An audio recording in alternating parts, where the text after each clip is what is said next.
It's when it's twisted through a small angle, it exerts a restoring torque. So keywords, restoring torque, right away, as soon as I hear that, I start to think simple harmonic motion.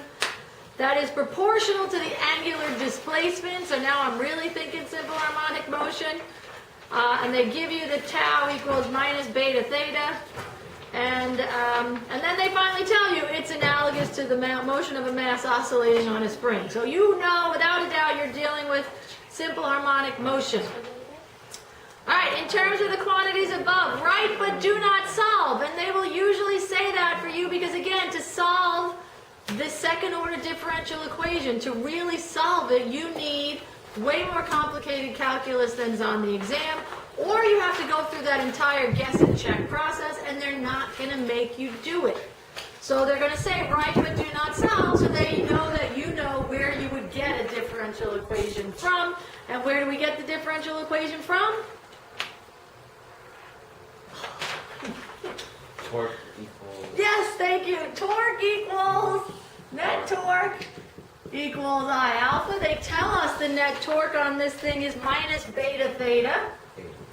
And they very often give you the minus, so like me who keeps forgetting to put the minus in, they kind of remind me that it's restoring, you need the minus, equals I alpha. Again, if we want to get this to be a differential equation, we get that by getting rid of which term? Alpha. So we end up with just minus beta theta equals I d squared theta over dt squared. Technically, you are done right there. If you want to simplify it and put it in the form that we like to have it in, you're done. Yeah, I went to the next Yeah, one. I went to the Again, once you get this second order derivative in here, you have a differential equation. They don't say, write but do not solve in its prettiest form a differential equation. They just say write a differential equation. So technically, you're done there. What do? I always put it in the form that I like it to be in, which is everything on one side of the equation, but really you were done right there. So there's A. You did not have to solve. Again, they're not going to make you solve it. Yes? What if I did it in R force sign? R cross F? Yeah. What force did you use? Well, that's just how I left the equation. So yours says, Instead of using... so you didn't put in the minus beta theta? No, I used the R force sign. So you did RF sine theta, then you did I times the Yeah, and alpha. then I You would have just gotten mixed some it. credit, but they would have probably expected you to realize that they gave you the restoring torque. So And they you didn't wanted have to it in actually those terms. calculate it. What's that? So they want it in those terms instead? So, Yeah, since they told you this is the restoring torque, alright. you needed to put it here. Like you needed to realize that the restoring torque goes there. In all the other problems, I didn't give you the restoring torque. So you had to figure out, oh, it's the weight that's making, it's the mg that's acting as the force to give the restoring torque, and we actually calculated it. Here they simplified it for you by giving you minus beta theta. You would have got some credit though. You would have gotten some. I kind of want there to be an oscillation one down there now. Because it's fresh in the brain, right? All right, now, using the analogy to a mass oscillating on a spring, determine the period of a torsion pendulum. So basically they're saying this acts just like a mass on a spring.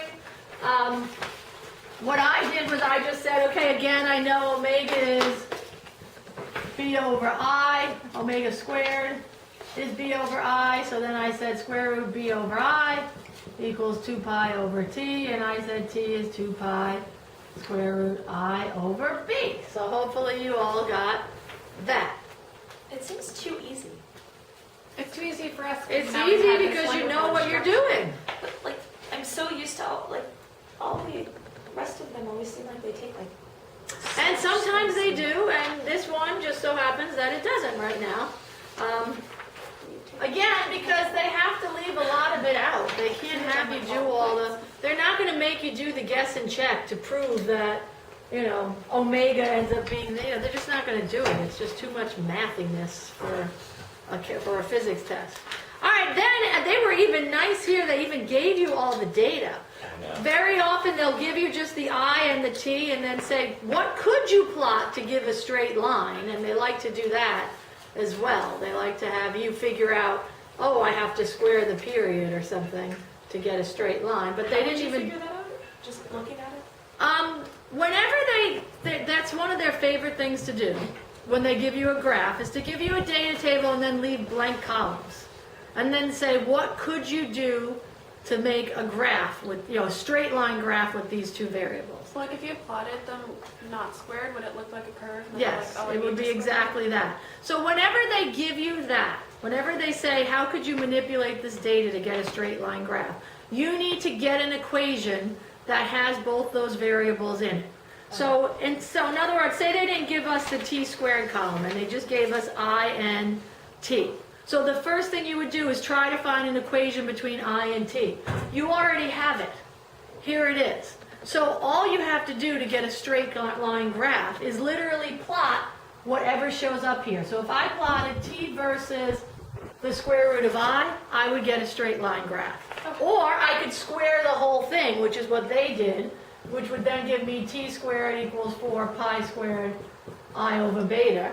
And then if I plot t squared versus I would get a straight line graph. So you always want to find an equation that relates the two and then look at whatever is happening to those things in the equation, and that's what you plot.